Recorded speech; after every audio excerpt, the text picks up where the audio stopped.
Okay, so 10 o'clock, we'll begin. So welcome to 2023 Theoretical Linguistics at Keio-EMU, Linguistics as Scientific Inquiry Lecture Series number 3, Working Toward a Strong Interpretation of SMT. So today's a day 2, the second lecture, and I'm Hisatsu Kitahara at Keio University, and Asako Uchibori from University of Tokyo will assist. And today, Daniel Cidi will chair. Daniel, but just in case, that Daniel is a professor of linguistics and the coordinator of the linguistics program at Eastern Michigan University, EMU.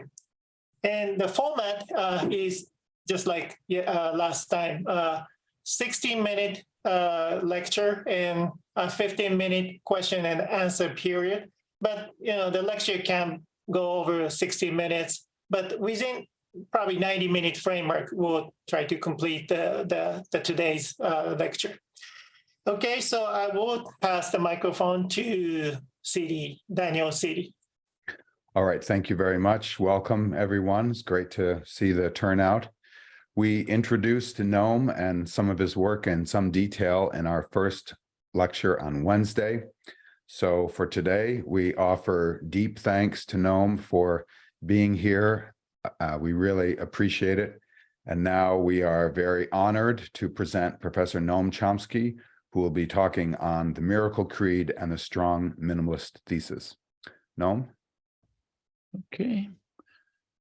Well, Dan gave a marvelous introduction a couple days ago. I'd like to take off from there, going back to some historical, methodological, foundational questions, necessary background issues. They're regarded as highly controversial, often seriously misunderstood in the study of language, related fields, cognitive science, computer science, philosophy of language. We have to think them through carefully to prepare the ground for moving onward to some new terrain, as I'll hope to do in our 3 meetings next week. As John Locke put it, it's worthwhile to be, in his words, clearing the ground a little and removing some of the rubbish which lies in the way to knowledge. And there's a lot of it. Well, first of all, it's important to clarify the goal of the work that we're all concerned with here. Simply stated, the goal is to show that language is an object of nature, an organic object, of course, like others. Turn in a moment to the crucial phrase, like others, and what it means.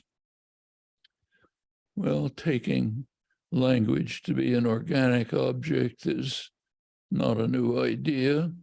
That's the basic stance of the biolinguistic program. Considers language to be a trait of an individual coded in the brain. It's distinct from other approaches that regard language as some kind of community property, maybe a corpus of materials, the sentences that can be produced in a speech community, Leonard Bloomfield's classic formulation. That's been the prevailing approach in American and European structuralism, reaching to the present in many forms. One new fashionable form are the large language models that are arousing such excitement today. That's their view. It's been overwhelmingly dominant in philosophy of language, in the Anglosphere, in the form of what's called externalism, which is quite difficult to characterize coherently. Could return to that in discussion if you're interested. Well, adopting the biolinguistic framework, we are concerned with two organic objects, One is the language, call it language L, of an individual, what's coded in the brain. That, of course, puts aside some familiar, legitimate idealizations. L is a steady state, virtually steady state. It's attained in the growth from an innate endowment, faculty of language, call it FL. That's the second of the two organic objects that concerns us. There's now quite strong evidence that FL is a true species property. It's common to humans, unique to humans in its most fundamental respects, no analogs anywhere. Evolutionary biologist Theodore Chomsky once observed that all species are unique, but humans are the uniquest of all. FL is central respect in which humans are uniquest of all. Arguably, it's the root of others. Well, to set terminology, we take the term grammar to refer to the theory of L, and universal grammar, UG, to refer to the theory of FL. That's, as you know, adapting a traditional term to a new context. It's a matter often grossly misunderstood, unfortunately, even in the professional literature. Well, the transition from FL to L is the process of language acquisition. That was the term chosen at the outset of what Henk van Riemsdyk, René Huybregts called the generative enterprise. The term language acquisition was chosen early on to replace the familiar term language learning, and for good reasons. The term learning is contaminated by behaviorist doctrine, but quite beyond that, it's quite an obscure concept, perhaps unresurrectable. Another topic we could turn to if you're interested. FL is one of the factors that enter into the growth of L in the mind and the brain. That's the acquisition of L. As in the case of organic objects generally, there are at least two other factors that enter into this process. Some form of external triggering and shaping and laws of nature.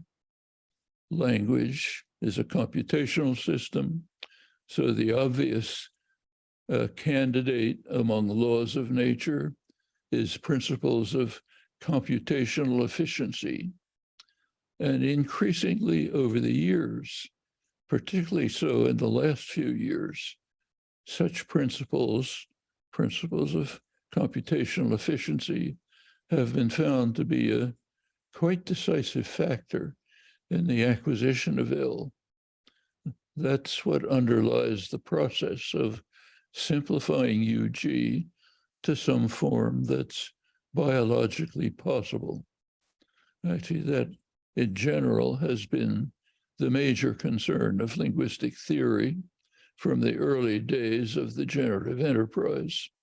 And I'll be concentrating here on how and why computational efficiency is of prime importance if we hope to approach the goal of showing that language is an organic object like others. Again, stressing the last two words, like others. Well, let's first ask why we should be concerned with simplification of UG. That's quite apart from the long-term goal captured by the phrase, like others. The reason lies in a conundrum that Dan brought up last time.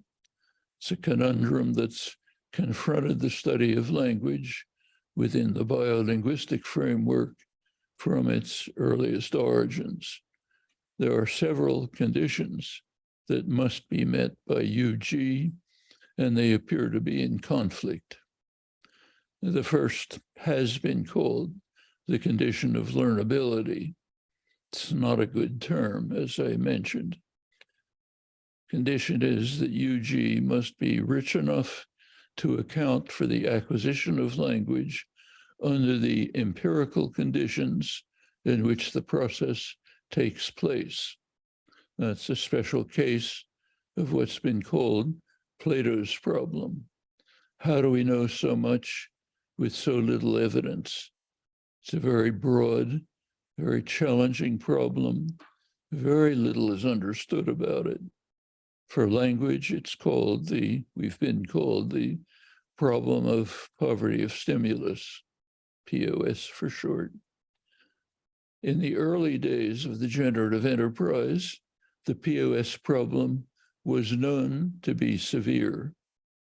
Over the years, there's been much deeper study of the nature of L, the state that has to be attained.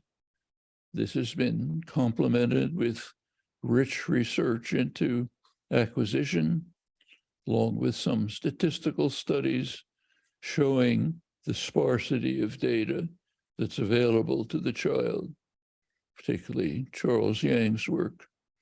These inquiries show convincingly that the poverty of stimulus problem is far more severe than had been assumed, if it's even surmountable in core cases, which seems quite unlikely. So the first condition on UG then is that it has to be rich and complex enough to account for the transition to the steady state. Brings us to the second condition, evolvability, sometimes called Darwin's problem. How could FL have evolved? Well, plainly, FL must have evolved within the empirical bounds of evolution of modern humans. Evidence is fragmentary in all such cases, but enough is known for some pretty plausible guesses. Modern humans are a very recent species, appeared 200,000 or 300,000 years ago. There is now genomic evidence showing that they began to separate not long after. All apparently share FL, indicating that it was basically already in place. Prior to the appearance of humans, there's virtually no evidence in the archaeological record of any symbolic activity. Not long after their appearance, there's a very rich record. Notice that all of these numbers are a flick of an eye in evolutionary time. So it seems then that UG appeared in a very brief window. If that's the case, we would expect it to be very simple, which poses a problem, since the acquisition condition seems to require that it be very rich and complex. Well, the conundrum deepens further when we consider the fact that languages appear to be very diverse, yet all must be accommodated by UG. There are actually some other conditions that UG should meet. One is compatibility with biological structure, brain structure, and genetics. But so little is known about these matters that it's really not possible to formulate meaningful conditions. Maybe someday it will be. Actually, even the neural basis for computation is unknown.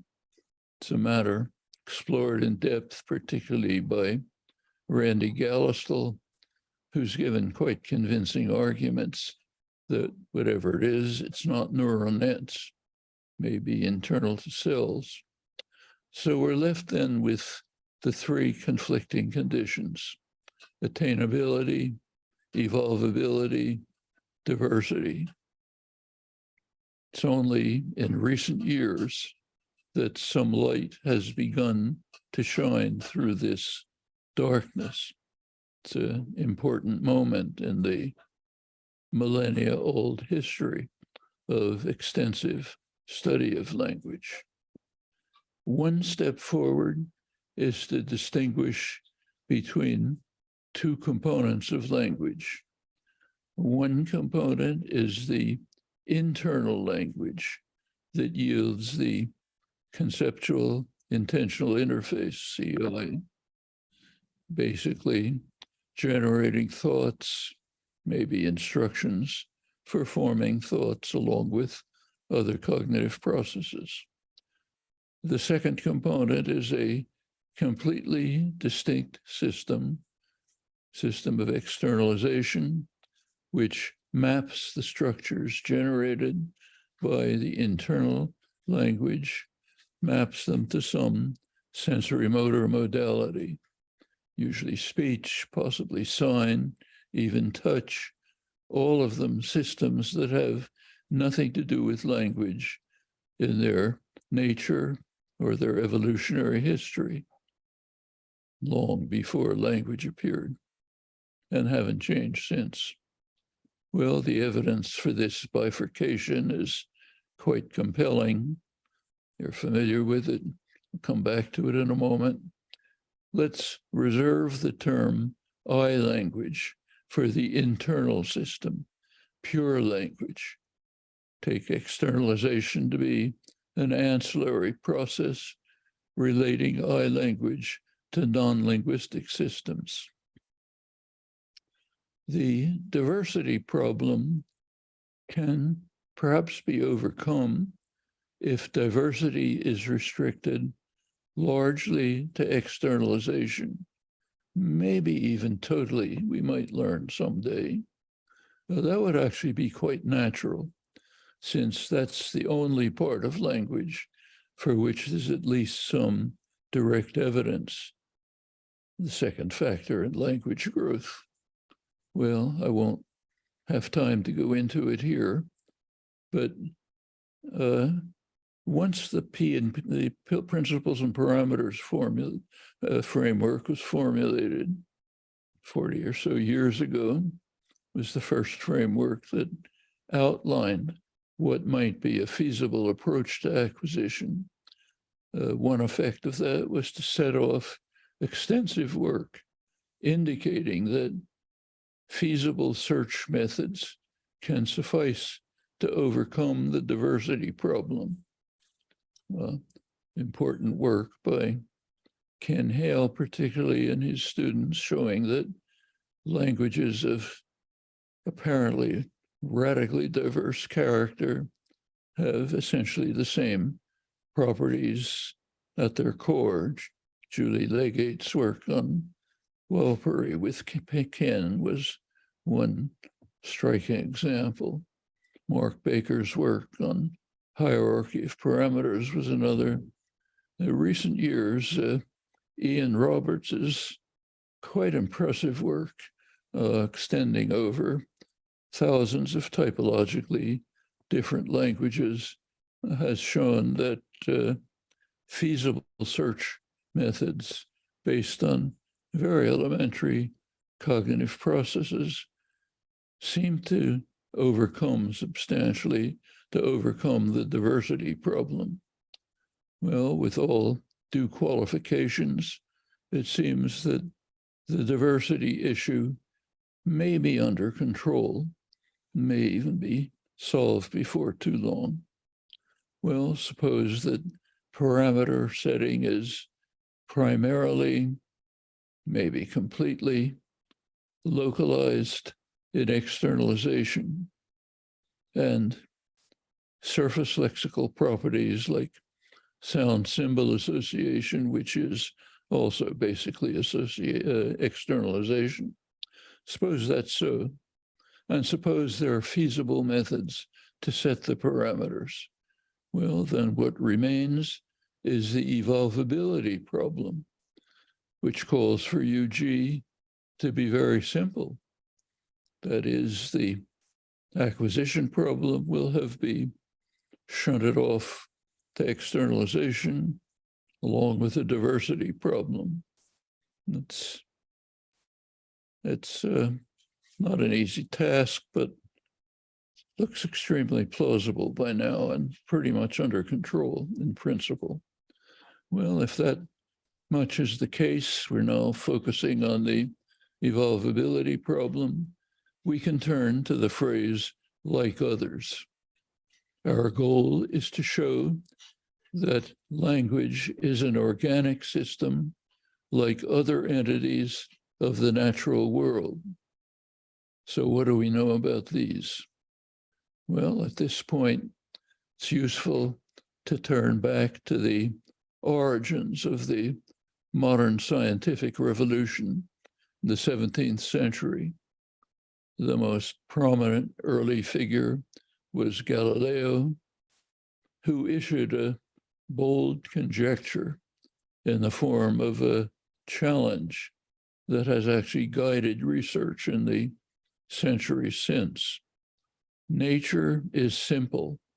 It's the task of the scientist to show it, whether it's the motion of the planets, the tides, the growing of flowers, flight of birds, whatever.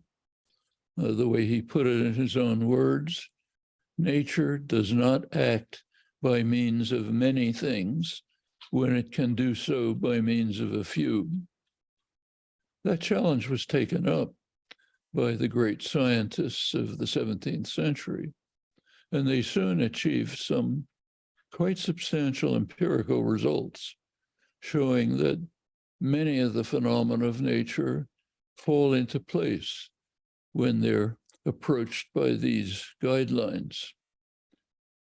Backed by solid results, Leibniz proposed a sharpened principle of optimality, demonstrating some interesting consequences.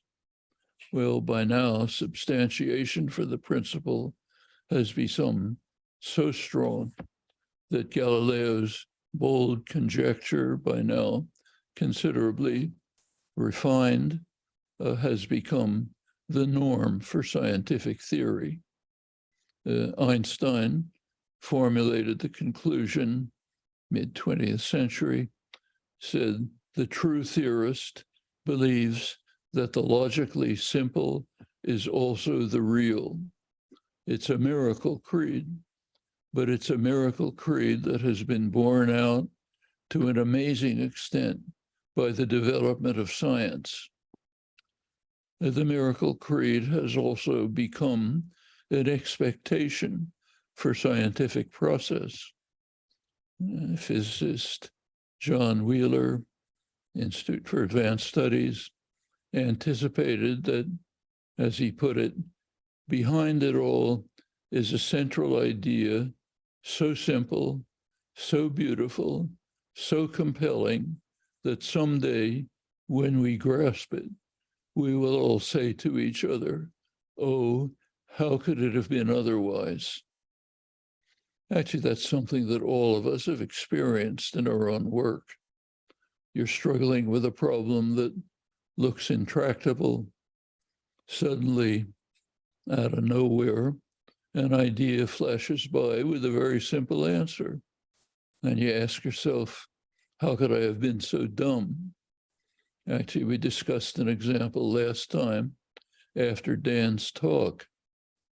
The absence of ordering in language, which should have been obvious, at least when X-bar theory was proposed, if not long before, but it was missed, wasn't recognized for many years later.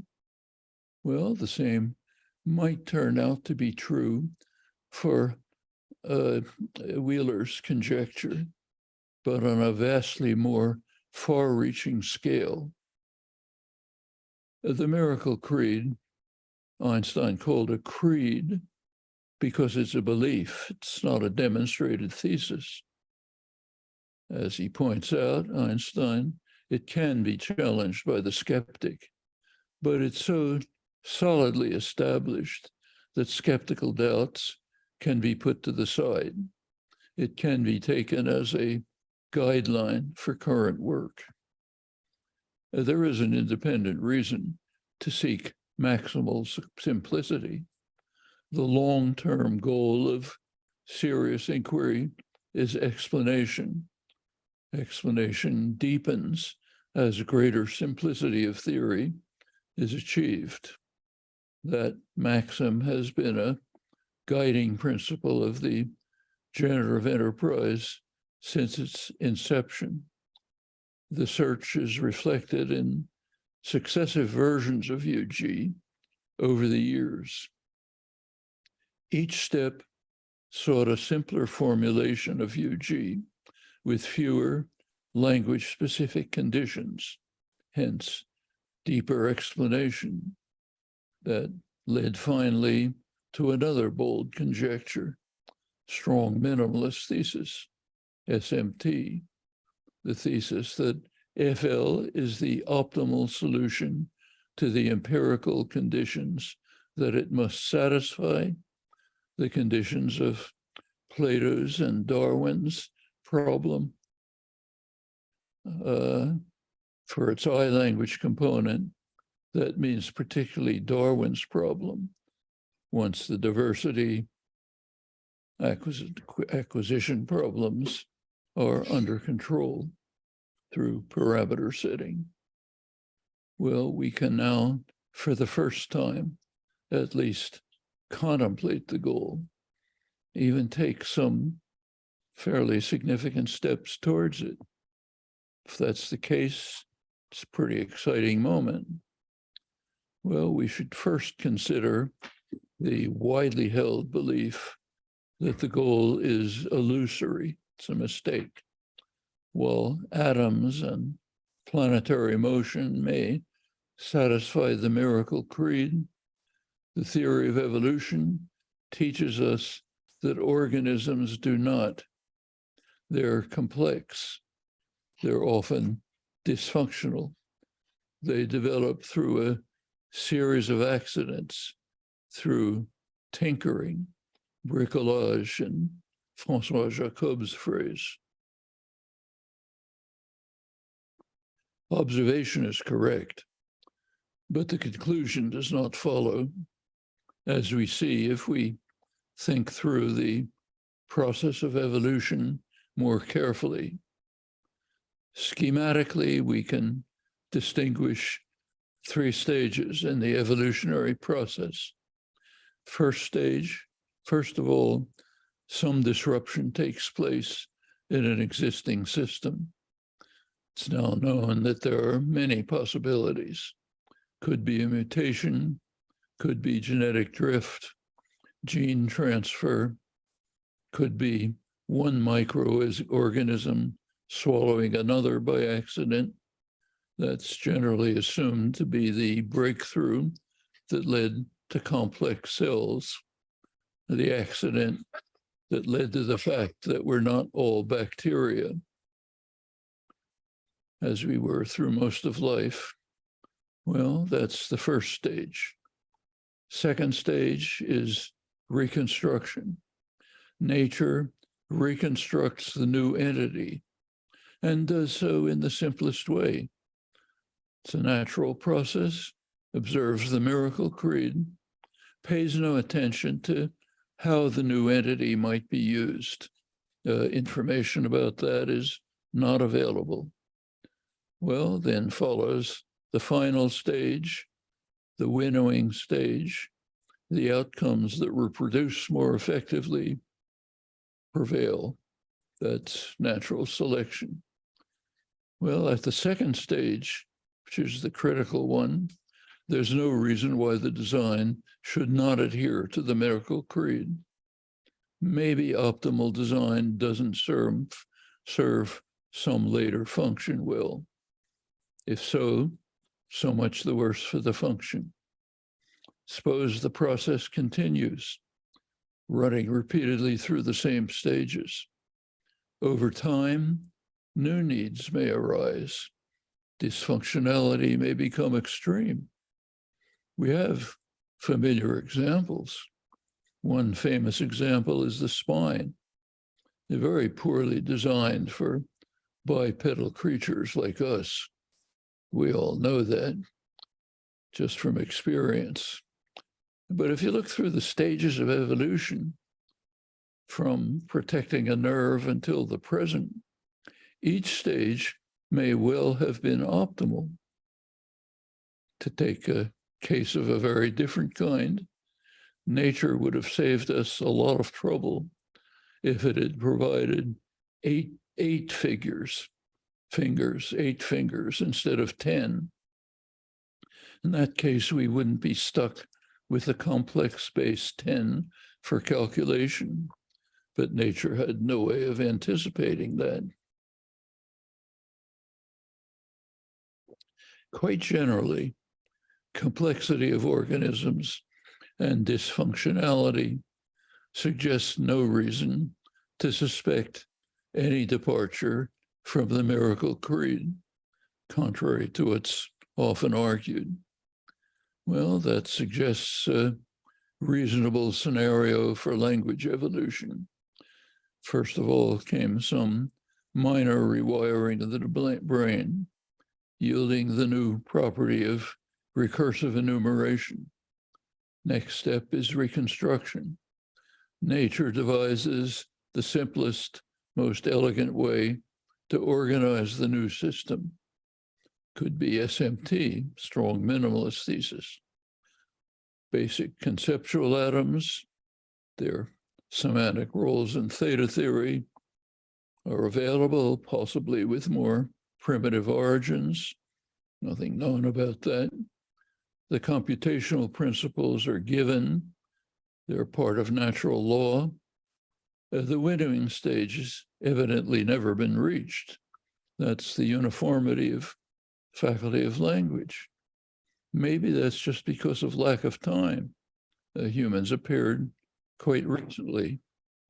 Possibly, much more interestingly, it's because the optimal system is so delicately designed that it's either all or none.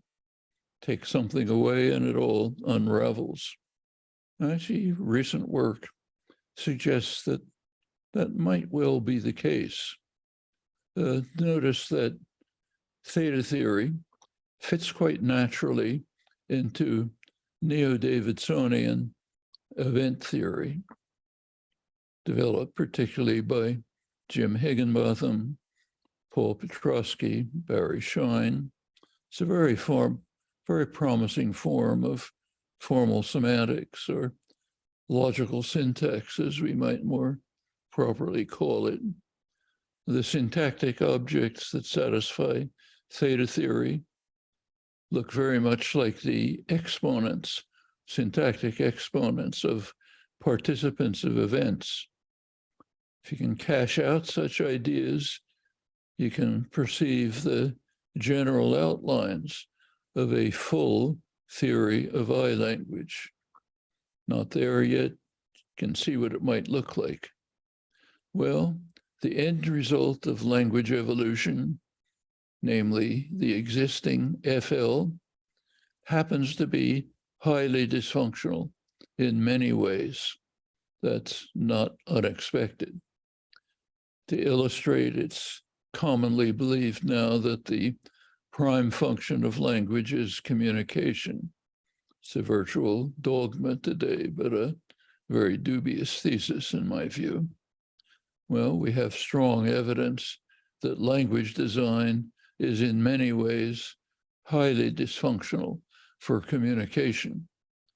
And that's revealed by the many conflicts that have been discovered between computational efficiency and communicative efficiency. The latter, communicative efficiency, is invariably sacrificed. In I language, that is, externalization may well take functional considerations into account. There's a lot to say about these matters, some of them discussed in print, others I hope I'll be able to get to here. Well, to summarize, there are a lot of gaps to be filled, but it doesn't seem that anything out of the ordinary has to be assumed. Anything out of the ordinary for natural science has to be assumed in setting the goal of showing that language is an object of nature like all others, satisfying the Miracle Creed. Well, proceeding, we can gain some further insight into these matters by again returning to the early days of the scientific revolution, 17th century. The new science of the 17th century sought a radical revision of the reigning neo-scholastic doctrines of the day. Should say there's some similarity to the change in the study of language in mid-20th century. Language did not escape their attention. Galileo expressed his awe and amazement at what is, in fact, an astonishing fact. With a finite number of symbols, one can construct in the mind an infinite number of linguistically formulated thoughts and can even go on to reveal to others who have no access to our minds their innermost workings. Well, I think we should share his awe and amazement. What we may call the Galilean challenge is to address this remarkable phenomenon, which is restricted to the uniquest creature of all, a basic property of language and thought that's still far from understood, may turn out to be beyond human capacity to understand it. Come back to that in a moment. Same ideas, almost the same words, were expressed by the linguist, logician, philosophers of the Port-Royal monastery. They also developed the basic foundations for logic for many centuries. For them too, language and thought were intimately interconnected, if not indistinguishable. Those are conceptions that go back to classical Greece, classical India. And like Galileo, they recognized that we can make free use of the finite resources of the language-thought amalgam without bound. For Descartes, this creative aspect of language use was a primary reason for his postulation of res cogitans, the thinking subject, substance, alongside the material world. These are ideas with many repercussions to the present. Later on, Wilhelm von Humboldt developed similar ideas, captured the essence in a simple formula. Language involves infinite use of finite means. A rich tradition of what was called rational universal grammar developed. It's rational because it sought explanation, not just description. Universal because it intended to encompass the diversity of languages, not known at the time, but enough was known to see that it was a problem. This Humboldtian formula, language involves infinite use of finite means, that's commonly invoked today. It's also commonly misunderstood. Like his predecessors, Humboldt was concerned with the unbounded use of language. Use. Throughout, the tradition overlooked a crucial observation of Aristotle's, his distinction between what he called possession of knowledge and use of knowledge, competence and performance in contemporary terminology. This distinction is constantly challenged. It's thought to be problematic, even commonly rejected.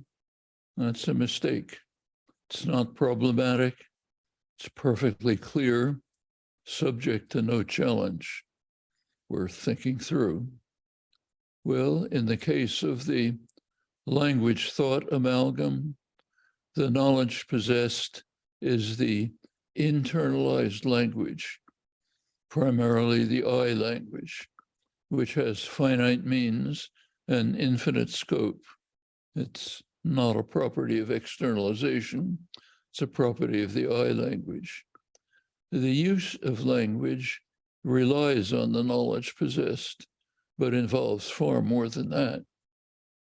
There's a profound distinction between knowledge and use. The knowledge possessed is a topic that we have pretty good idea how to investigate. And in fact, there's been considerable progress in investigating it. That's also true of one aspect of the use of knowledge, namely perception.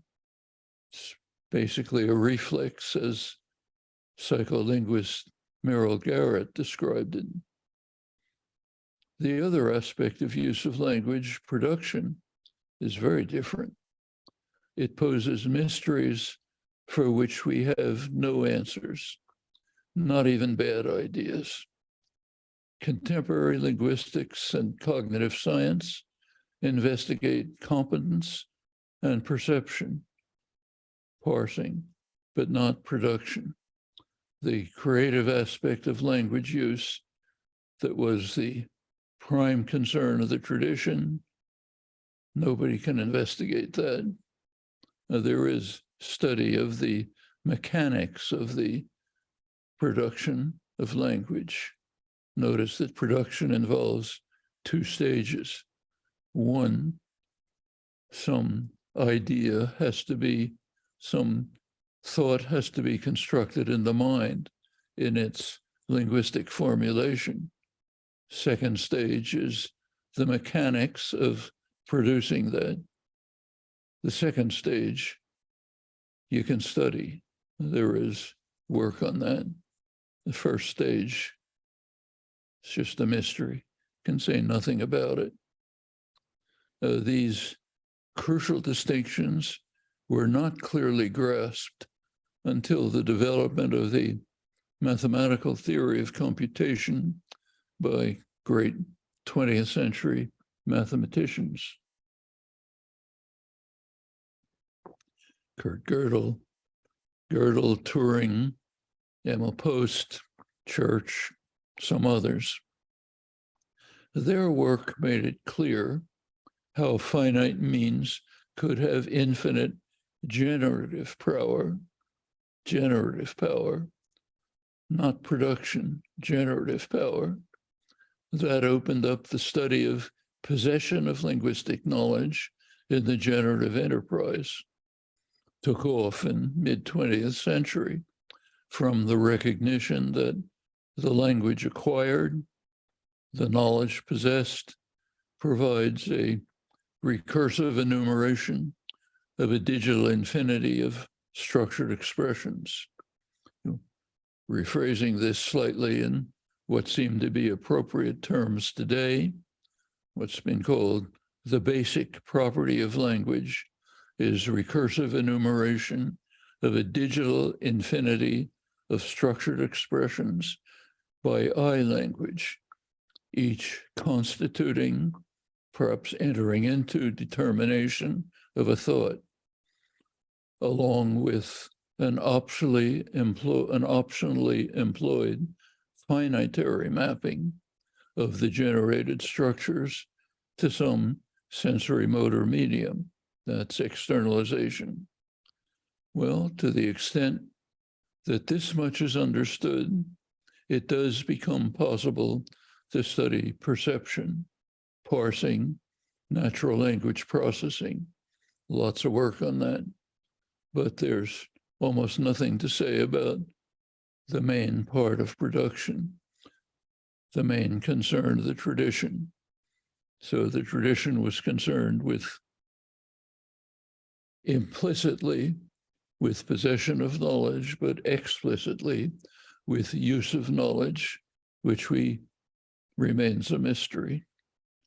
Well, this millennia-old tradition, taking language and thought to be intimately related, if not identical, that lasted from classical times up until the early 20th century.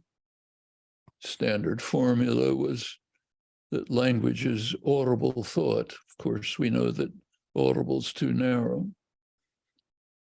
By the early 20th century, it was swept aside by behaviorist, structuralist currents who took a very different view of language.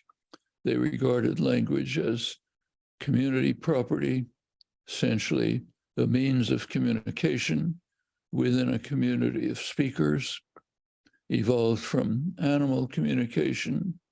It's quite a standard view in the study of evolution of language today, acquired, as Bloomfield put it, by habit and training, with anything else a matter of analogy, whatever that is. Again, not an uncommon view today.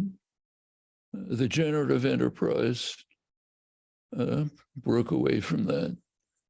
It's in many ways a revitalization of the classical tradition, though again, leaves the mystery of production untouched. All of this is considered highly controversial, often rejected, shouldn't be, in my opinion. In any event, I'll keep to the revitalized tradition here. Well, let's now turn to the exploration of the possibility that language, specifically I language, is like other entities of the natural world in that it satisfies the Miracle Creed. Can we show that language satisfies the strong minimalist thesis, or at least comes close to doing so, with a residue to be explained, to be accounted for by evolution within this very narrow window, as I mentioned? Start with a very familiar case, far-reaching consequences that don't seem to be well understood. The property of structure dependence. It's the most fundamental property of I language. Of course, doesn't hold for externalization. Just to illustrate with a single example, consider anaphora.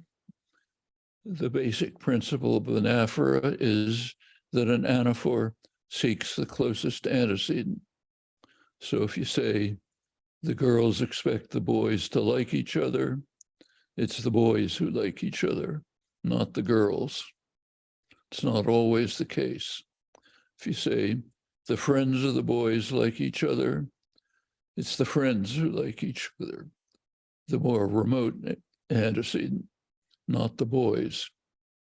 Reflexively, we ignore the simple algorithm using linear order.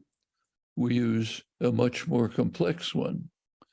Determine the structure, then locate the head of the noun phrase subject. Pretty complex operation.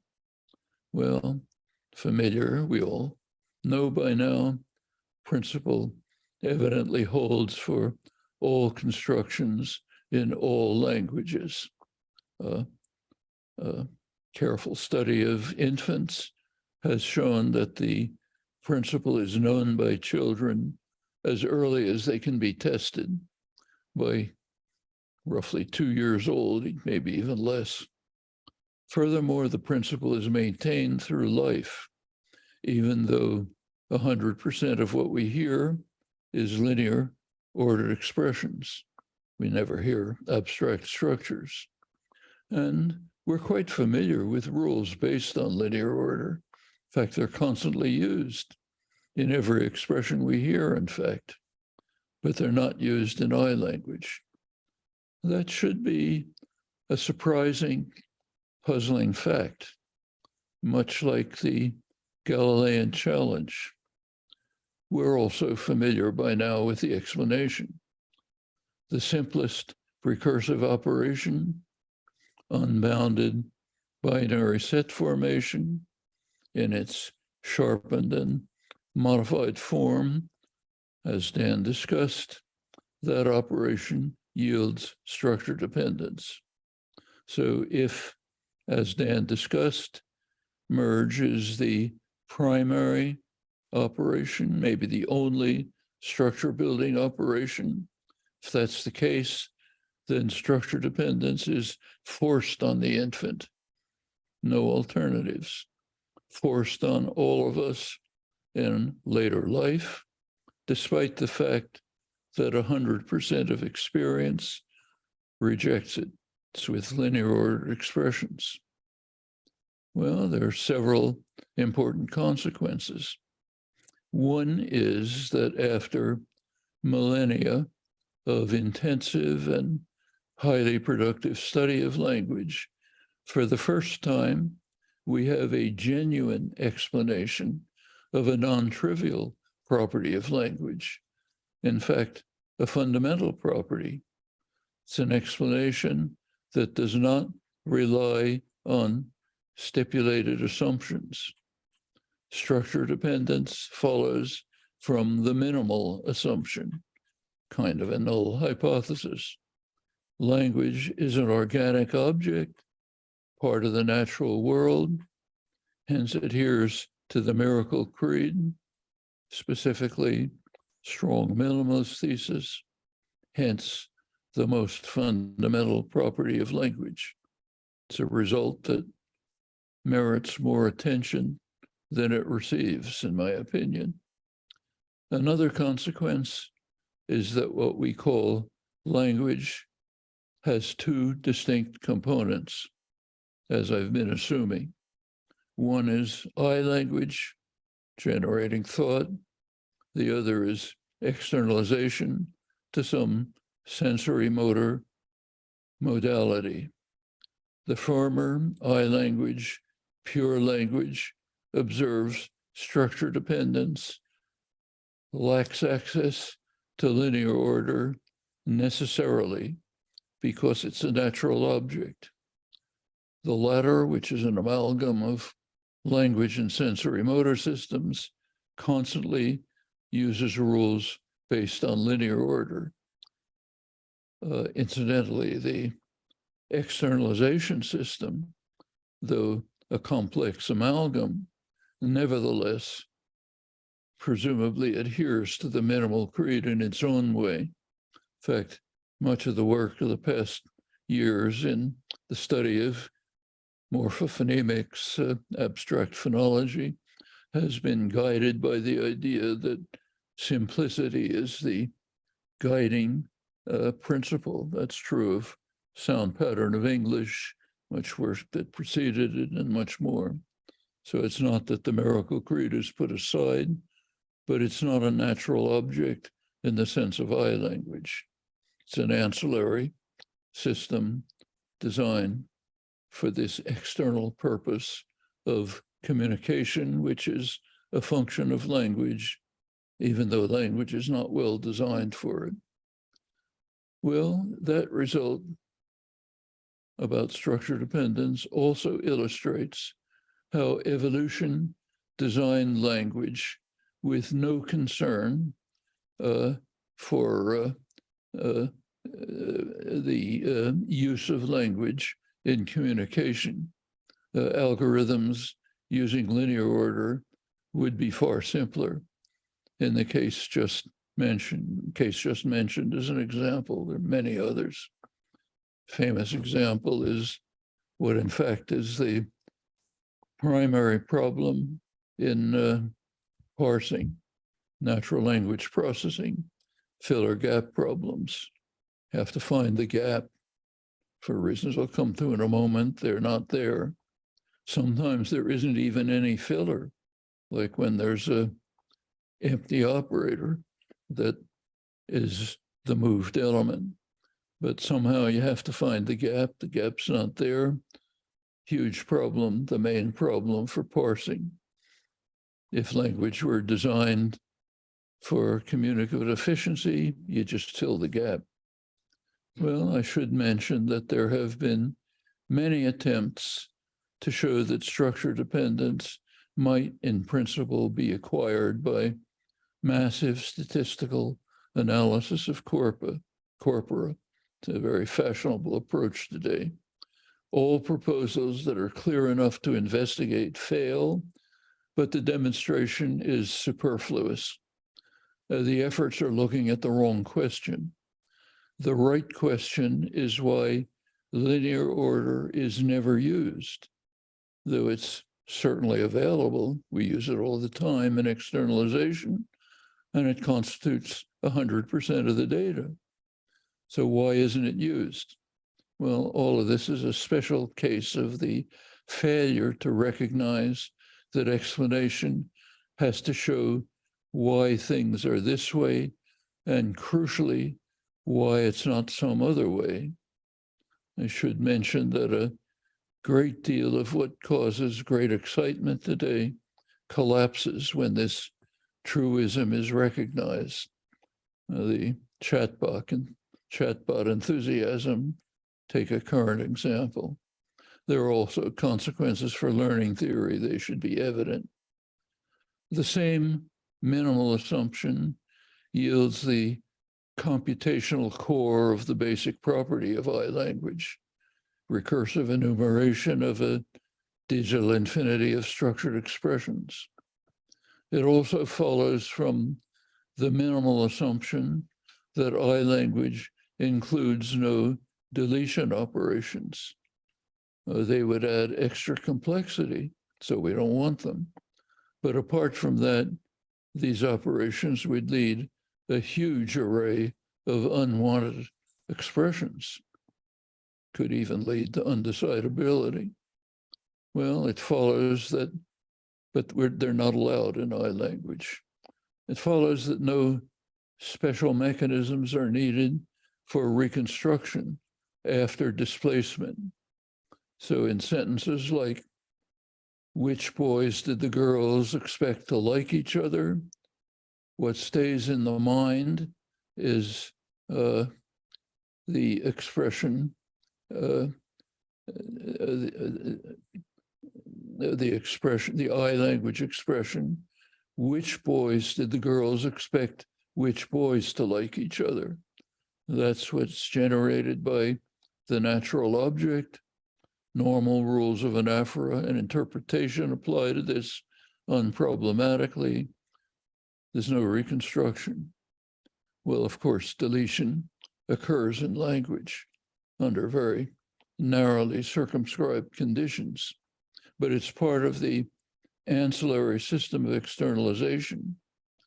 We would like to ensure that language itself contains no special indication that deletion takes place, contains nothing like a delete marker.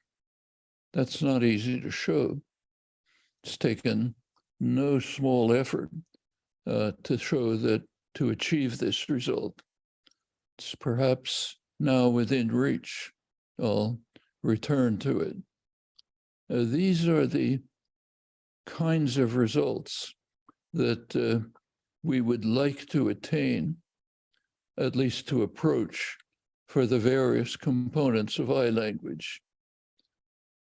And to look in another direction, we can ask the question, why do these components even exist?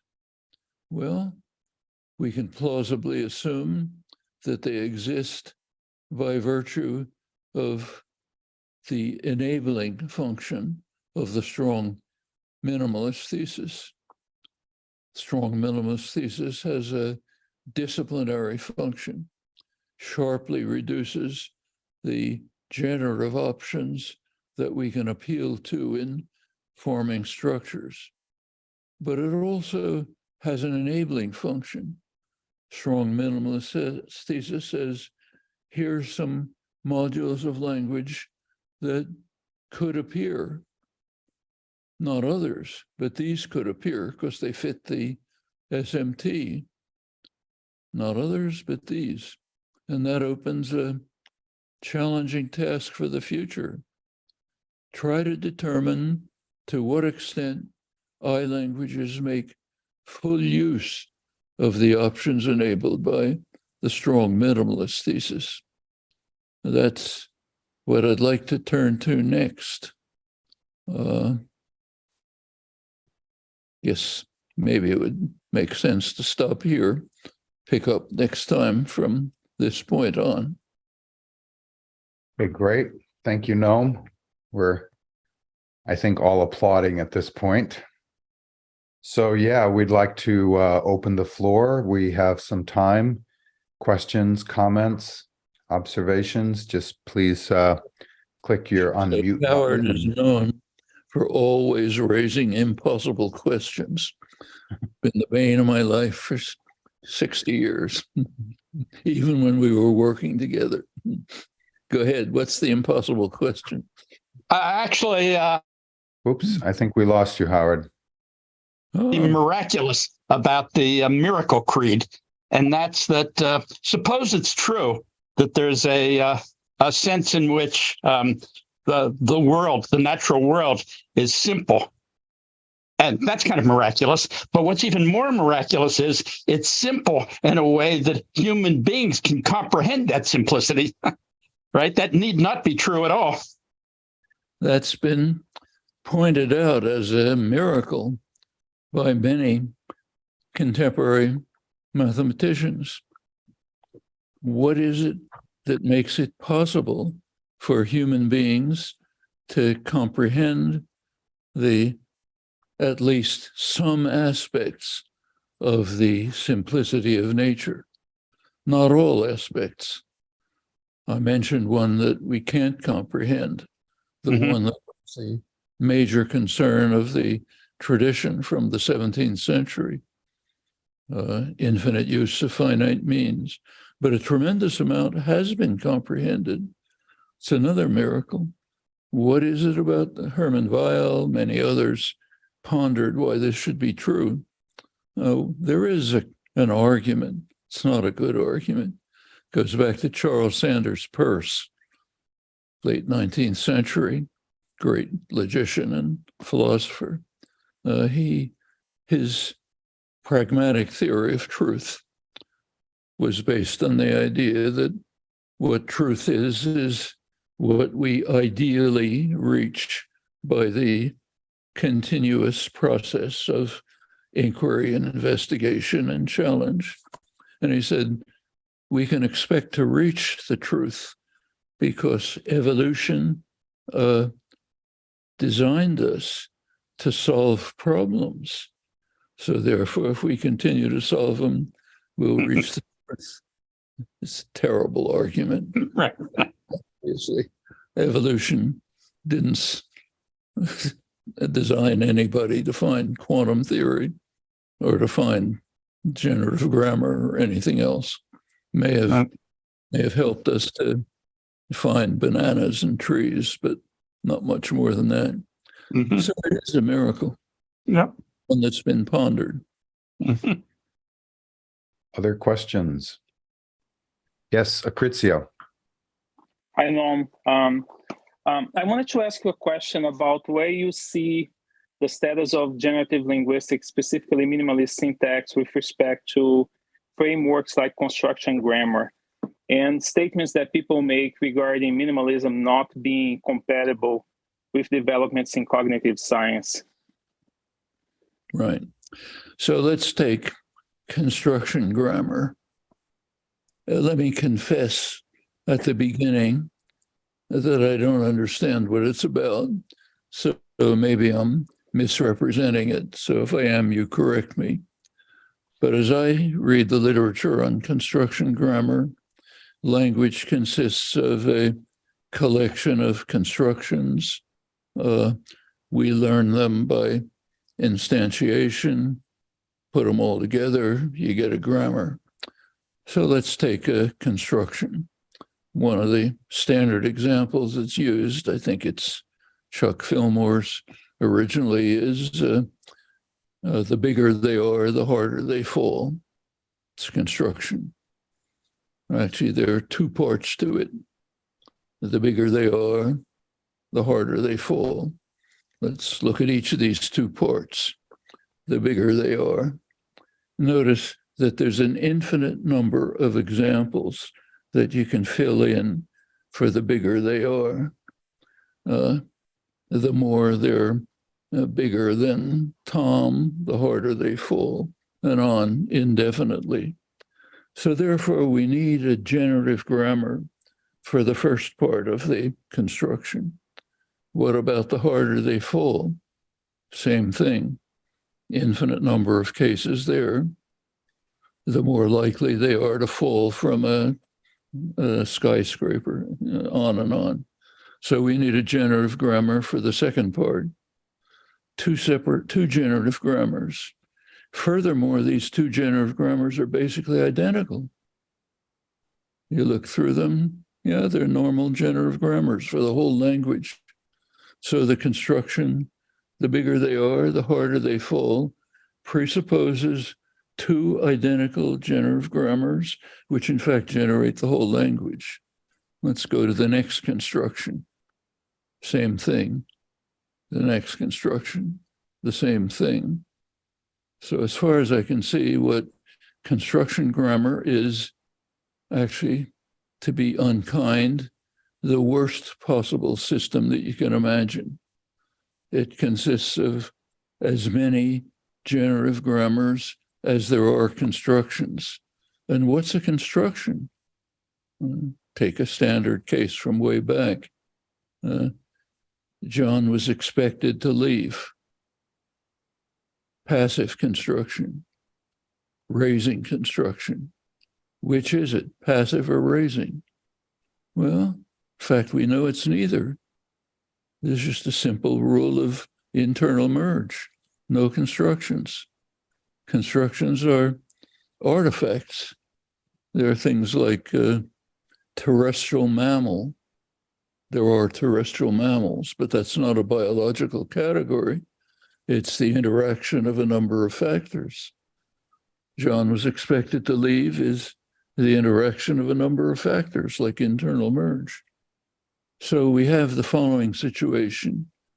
There are a mysterious category of constructions, many of which there's no way to even talk about. They're just consequences of other interacting factors. And each of these constructions involves a set of totally independent, full generative grammars, each of which happens to generate the whole language. Something's got to be wrong. Well, one possibility is I just don't understand what it is. So in that case, explain to me what it is. But that's the most I can make of it. Now, you mentioned not being compatible with cognitive science. That's quite true. But notice that lack of compatibility can go either way. If X is not compatible with Y, Y is not compatible with X. And we have to ask, where's the problem? Well, one problem is that a lot of cognitive science is based on things like construction grammar. A lot of it is based on things like natural language processing, which is okay, you know. I'm glad it's around. I'm using it right now in the transcriptions, but you can demonstrate that it has nothing to do with language. Can't possibly tell you anything about language for the simple reason that the systems work just as well for impossible languages as for possible ones. So it's kind of like a theory of physics, which counts for everything that happens, everything that doesn't happen, and can't make any distinction between them. Nobody calls that a theory of physics. Our field is so confused that it is called a theory. It's not a criticism of it. It's fine. As I say, I'm glad it's around. I use it, but we shouldn't be confused about it. So I agree. There's a lack of compatibility between generative grammar, what we're talking about, and a lot, not by any means all, but a lot of the thrust of cognitive science. Well, I think the problem is with the directions in which those components of cognitive science are pursuing. There's plenty of cognitive science, which is highly congruent with what we're talking about. I mentioned Charles Yang, the work of, take Lila Gleitman, the major work on, most serious work on acquisition of language by children fits perfectly well. Plenty of other cognitive science. Liz Spelke's work on development of conceptual structure, René Baillargeon's work, all fits perfectly well. But a lot of the drift of cognitive science doesn't, and I think a problem with it. Thank you. So we still have a few minutes. Any other questions? Daniel, Howard has a question. Oh, Howard, yeah, thanks, he said, yeah. Yeah, Noam, I was glad you brought up the example John is expected to leave, because early principles and parameters approach, one of the things it could be proud of was ending a bloody war. There were nearly bloody wars fought over whether that was a passive sentence or a raising sentence. But with the advent of the principles and parameters approach, as you just pointed out, the whole question dissolves. And it's had zero impact. Unfortunately. I mean, it was part of a long discussion, as you say, the main point, showing that the constructions are just artifacts. Did it have any effect? I mean, maybe I'm misunderstanding construction grammar. I'm quite open to that, but somebody I've asked for a long time if somebody who believes in it can explain it to me. I haven't had any luck, but maybe some of you understand it. It just seems to me to crash completely. All right, I'm unmuted now, I think. Yeah, we can hear it. So, I mean, it seems to me what the reason why the question of whether it was a passive or raising or whatever went away was in part because we reduced transformations to their elementary operations. And in fact, you proposed in the 70s the transformations couldn't compound elementary operations. And I think that put an end to everything, talking about constructions. So it came from a particular move about how to formulate the grammatical operations. Yeah, that was one of the many steps towards the principles and parameters approach, a crucial step. And this is one of the examples of the general point that John Wheeler made. When you think about it, it's obvious. Why did it take so long to figure it out?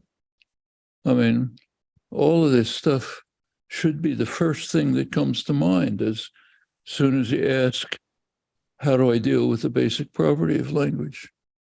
Well, it's not the way science works. It's a hard struggle. And as Wheeler said, when you finally get somewhere, you ask yourself, how could I have been this dumb? Why didn't I see this right away?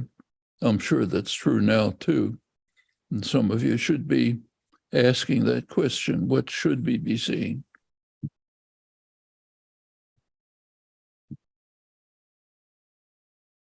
I would just like to say finally, for leaving, that for all of you, especially students, it's really important to think about the fact that everything I just said today is regarded as highly controversial, if not totally off track, totally wrong.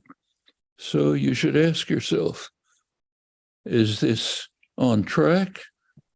If so, what's wrong out there? Why the fascination with things that can't be right? An important question about the whole dominant intellectual culture in these fields. Okay, so I think that brings us to the end. I don't see any more questions, at least for tonight. Okay, then. Do I close, Hisa? Yeah. All right. So thank you very much, Noam. Everybody, great to have you all here. Really appreciate it. Thank you. There's a lot of applause. And with that, we look forward to seeing you next week, Monday, Wednesday, and Friday of next week. It will continue.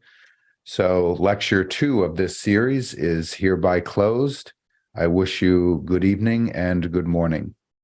Thank you again, Noam. Thank you. Thank you. Good night. Thank you. Good night.